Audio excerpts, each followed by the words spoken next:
Good morning, my people. Welcome back to our channel. Happy Sunday to every one of you. The beginning of the week will be good for you. Today is the beginning of the week. All right, the first day of the week. And I say it will be well with you. Say amen. Oh, the Lord will go before you to make every crooked way straight. It will make things easy for you. His hand will be put in that business to move it forward. I say amen. And I know you will say amen. Yeah. Let's continue with the campaign of release of Mazi Nnamdi Kanu. It must happen now. It must happen now. Every Dick, Tom, and Harry put hands together. Government fidgeting and agitating, writing nonsense letters up and down, and the letters are being rejected. Yes, the intimidation they are doing to Ndi Igbo over time has caused even the governors to mute their mouth. They don't know what to say. Even when they say it, nobody will hear. And thank God for Omoyele Sowore, because God works in mysterious ways, His wonders to perform. In their wildest dream, they wouldn't have known that something like this will come up.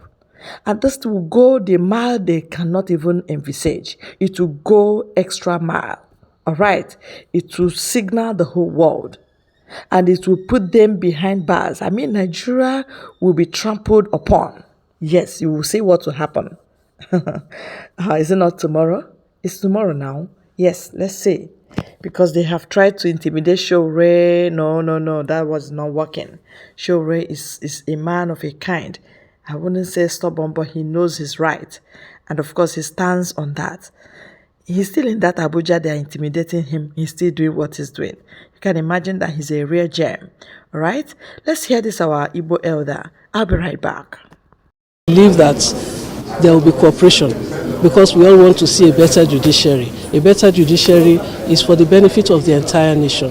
Whatever the shortcomings that we see today, we're all members of the society. So if we want to see improvement, let the improvement start with each and every one of us.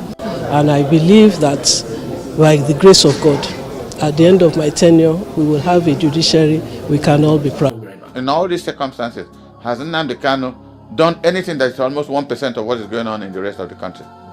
Apart from occasional stops and gyration. Tell me what is happening in the Southeast. In fact, the Southeast might be the most peaceful place. Apart from this occasional stops of people kidnapping one thing or the other. And they do it as a result of, protest on Nnamdi Kanu. There's a pretext to commit crime because Nnamdi Kanu is held. If this was a fairly intelligent government, if they release Nnamdi Kanu today, there will be 95% peace in the Southeast, and that will affect the rest of the country.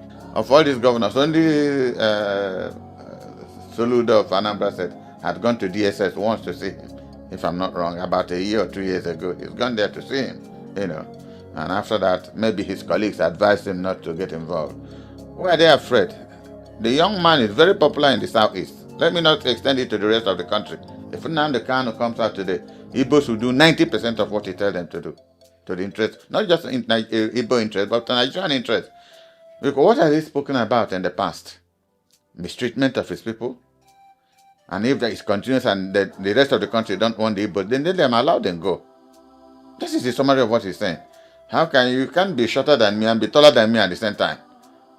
This is the summary of Nnamdi Kanu's theory. So he didn't start today. Hazurike has done the same thing. There's so many other people. It was the concept of Odumegwu Ojukwu himself. If you don't want your people, then let them go. And as you know, when people talk of let them go, it appears we are packing our luggage and going. Look at the contiguity. Look at Nsukka and Benue. There's no place anybody is going. It's the same country. The same marketing, the same. So much of intermarriages has taken place. All we're saying that there is no governance. The summary is that there is no governance. That's what is causing all the problem. The problem of corruption has become both phenotypically and genotypically specific. That's nothing. It's a genetic problem now. And it is that crisis that government is not even ashamed that they said 139 million Nigerians very poor in a country of plenty. And my president John Case to Paris, from there to what is it called, to Dubai. I have never seen a group of people that are shameless. In a country, 774 local governments, I challenge them. Let them tell you where water is running. Where? Water. So people are dying because of waterborne diseases, and they don't care. And it's even more, like I was saying before we started this, if these governors were sons of Ahmadu Bello or Emayo Baro or Azikiwe or Awolowo, they will say, oh, they had determined their future. They are coming from a position, a background of wealth. But tell me, which of these governors not coming from a very poor environment? Most of them, their parents have never been heard of.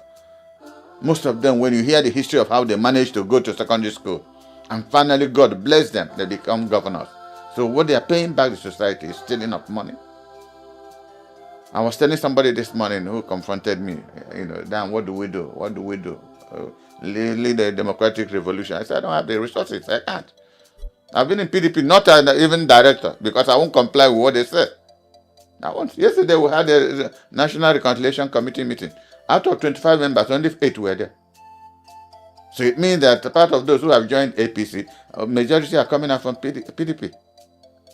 So going to APC, what is the fundamental reason why you go to it? Because if you're moving from A to B, B must be better than A. So what has APC done that should be exciting to anybody to want to leave PDP? Because PDP has a track record under Obasanjo. There was debt relief that saved millions of lives in this country. Since then, what has happened? 8 years of Muhammad Buhari was a disaster in this country. I said it on this channel and other channels, even when he was in government. It was a disaster. There was no governance. And this president, when he was campaigning, said he was going to continue from where Buhari stopped. He's now seen the true nature of where Buhari stopped. How beautiful where Buhari stopped is for the rest of the country. Isn't that a tragedy? In 21st century Nigeria, with everything God has given us, we don't know where we are beginning and where. If you don't know where you're starting, how do you know where you're going? And we take it as a matter of routine. Nothing is going. It's in our case, they say, let's leave it for God. So we are the only people God created. If we decide to be foolish, then He will be foolish with us. That is still a battle of the continuation of the Nigerian Civil War. The war has not ended. I think it was on China's TV, I had an interview. Like I said, the day Nnamdi Kanu is released is the end of the Nigerian Civil War. And that will be the day the Southeast starts being integrated into the rest of the country. Look at insecurity everywhere. So is this government enjoying insecurity? That their citizens are being killed? Like you were saying something earlier on. Why are our governors in the South not interested? Because the boy will overwhelm everybody. It will be an Emayo Bara.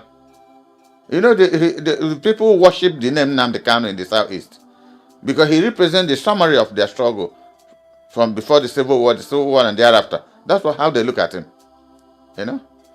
I have stopped going to court because each time I come to court to join him, both of us start crying, and I feel very emotional about it. He's a very brilliant young man that this government is wasting. Would have been a benefit for the rest of us in this country, but this is where we are. This is where we are.